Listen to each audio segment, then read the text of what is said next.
For the Daily Sundial, I'm PJ Shahamat, and this is Sunset Sessions. I'm joined by genre-fluid, Compton-based band Asiatica. How are you? I'm doing good. How are you? I'm doing well. So I kind of want to touch on the genre bending or the genre bending aspect of your group. Can you tell me what goes into what's your approach going into a song where you're like, I kind of want to stray away from this genre? Right. Like, what makes like a Watermelon Arizona or a Right. Shotgun, you know? It's less about straying away. It's more like what do you want to strive towards? Like we'll have an idea or like an artist that we're like listening to at the time. We're like, oh, I want to sound like so and so, and so we'll I guess we'll try to like not exactly sound like them, but we know how to take our influences and like make it our own at this point. So it's more like that, like the people we respect and trying to figure out, how they get that sound. Like that was crazy what they did there, like, and then trying to go through the process of like doing that, what they're doing because we like them. Yeah. What can you give us some examples of some sounds that I guess you were trying to go for? Well, Watermelon Arizona, I was like in my T-Pain / Kanye vibe, and in my bag there. But yeah, I was literally like, put this in auto-tune, guys. There was like no, it just came about, right? And then I was like, guys, I think I want to be T-Pain or Lil Wayne or something. So put this in auto-tune. Yeah. Is there anything that you think you may not, I guess, strive for, or what are some areas that you see yourself may not touching on, I guess? Oh, nothing's off limits. Nothing's off limits. Okay. I like that mentality. Yeah. I mean, how can you be genre fluid without including all the genres? So true. Yeah, I don't know what the fuck I'm about to do next, I'm sorry. Am I allowed to cuss? You're allowed to cuss. Okay. Yeah. Okay. So recently you performed at the art exhibit Forest for the Trees. Mm-hmm. Can you talk about that a little bit?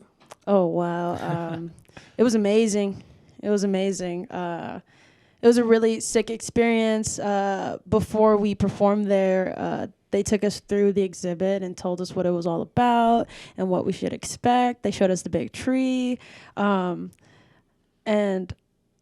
And I was just so stoked to be performing there. And then when we get there, everyone was like really professional, asking us like, what do we need? And the person that owns it, Londi, one bad mama jamma her.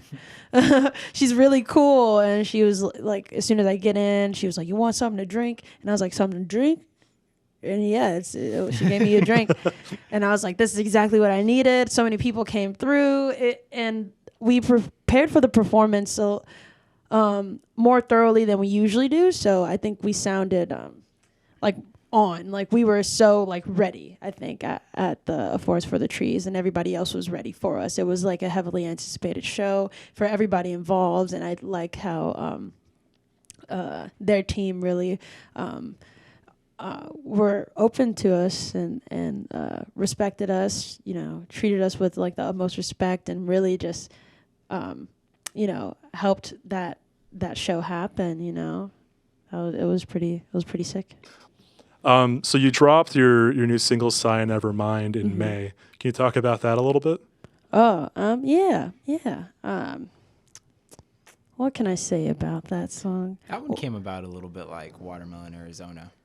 Yeah, like on the first day it was what it was. Yeah. Up until the end.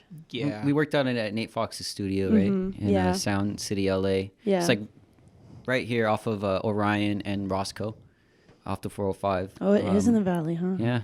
Right, we're Wow. I spend too much time out here. Yeah, a little bit. Yeah, we just kind of dropped that. It was just three. It was It was me, you, and Tay. Yeah. And we were in Nate's studio, and then he was playing like this drum loop, and then you did something, and I wasn't paying attention. I was so faded, man.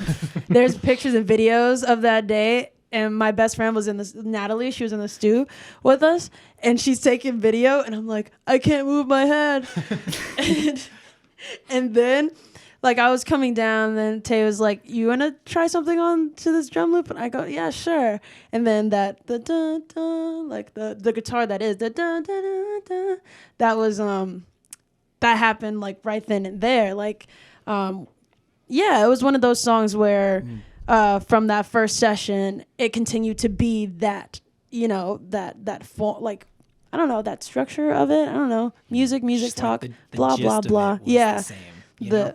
It was, you got the gist of it from day one. And then others just added to it. Everyone added to it. Steph put his hand on it. Our friend Brooke put her hand in it. Nate put his hand in it. And then like, yeah. And then it was what it was. And it was so, and I was so adamant about like, this song has to be like minimalistic as much as we can. Like, yes. Do you remember that? Yeah, I was like, stop. I was like, don't touch that. I'm like, you're doing too much. And like, we're up here, bring it down here. I'm like, and then do whatever you want as long as it's down here. And so that's how I felt about that song. I really wanted it to have like a very minimalistic feel to it, not too much going on, and it was that. It's like the same thing the whole time. Yeah. And I was like, now this is my kind of song. So yeah. Do you find that that's kind of like the process of most of your songs, or do you go from like different approaches for like different songs, I guess? Different approaches for sure. Like absolutely different approaches for different songs. Like there's this song called Isabel that we like, you know, jammed on. Like I think it was like one of our first sessions, like as a band, you know, when we added you guys. And I was just like, I don't know, when we jammed out Isabel, that was 2 years ago, and Isabel did not get finished until this year. Wow. And it's because like I just like the process for that was like they liked it. I wasn't really feeling it because a lot of times we make a lot of songs. And some of them, you know, they get thrown on the back burner because we're continuously making so much other things that, you know, and especially sometimes you have those songs that like you get it first day and then like, you know, for a fact, like, okay, yeah, no, this song, you can see like the path ahead, like of how to finish the song, right? Sometimes for certain songs, you really can't. And I didn't see the path ahead until this year.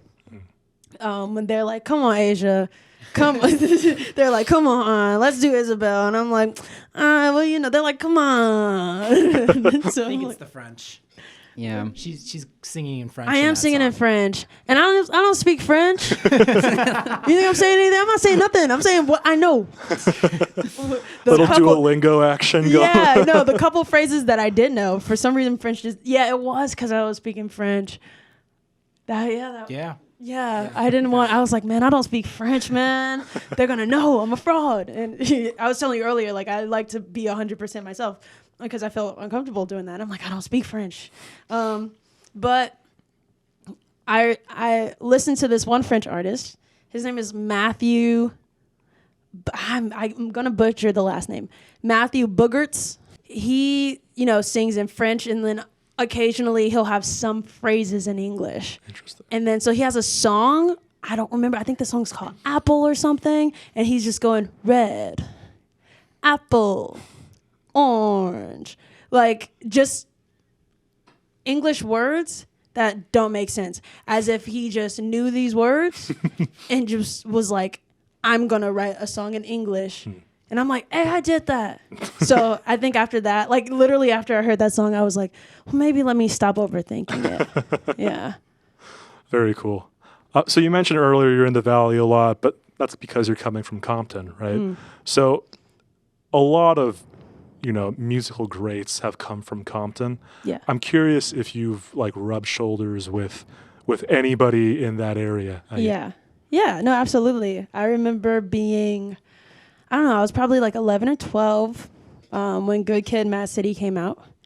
And Kendrick had a CD signing at Best Buy. Wow. And I remember it was after school, like I think it was my sister that picked us up, and we rushed to the Best Buy, stood in this long line, and And it was like basically it felt very like communal. Like Right. everybody in the community was there for Kendrick's CD signing. You had to go into the Best Buy, buy the CD, and then go out and wait. And they give you a wristband, and you go out and wait in line. Wow. And I just remember like, you know, like, here, come on, sign my CD. And then my sister worked at the school like close, right? And we saw her student there, which was Kendrick's sister. Like, you know, it's very, everybody knows everybody. Buddy, the rapper, like hung out at my house a couple times. And then a couple years later, like after we're like that was Good Kid, Mad City. I was, probably 11 or 12. I know I was in middle school. And a couple years later when Damn came out, we was behind Kendrick in his entourage. And I was like, damn, what a step up since the last album, you know what I mean? And I was also older. I think Damn came out, I was like 17, right? 2016? Was it 2017. Yeah, 2017. Yeah, so I was probably like 17 or 18. And that was like a huge like step. I love me some Kendrick. Like, I don't listen to a lot of rap. Like, I know, God forbid, I'm so sorry. But when I listen to Kendrick, though, it's like I know what he's talking about. And like he's speaking to me. Like when I heard, if I gotta slap a pussy ass nigga, I'm gonna make it look sexy. I was like, fuck, that's so me. That's such a good story. Yeah. No, but yeah, no. And then now it's like, as an artist, I never intended to like rep Compton as much as I do, but I feel like I have to just because of how many, you know, just to put myself with them. Like I'll do anything to be right there with them. So. Well, your sound is a lot different from from I guess the usual groups that come out of Compton. Yeah, no, for sure. So that's an interesting thing to be repping. I know. I remember when we did Afropunk, and it was in 2020, so like the festival wasn't like a thing. It was like online. So we were part of that lineup, and they had like a live stream, and we were in it, and they kept putting like our bio. It's like, this is a band from Compton, California, and somebody was like, no, it's not. And I was like, well, really? That's what I thought. And you showed them. Yeah, I'm like, I am. I mean, I don't know how to prove it, Yeah. but people in my neighborhood know who I am. That's all I can say. Is there anything else you want to talk about? So, you know, there is stuff happening next. We are continuously making music, continuously developing our sound. So whatever we're going to come out with next is definitely going to be way different than the last release, 100%. Of course, there's going to be some stuff that does sound like the old stuff because most of our sounds are coming from us. So like my stuff sounds like my stuff, and Nigel's stuff sounds like Nigel. Steph sounds like Steph, and then we mix it all together. You don't know whose influences are going to like shine through that song. So who knows what the next song's going to sound like, but I know for a fact it's going to be different, especially if it's Isabel. It's real different. Yeah. All right. Thank you. Mm-hmm.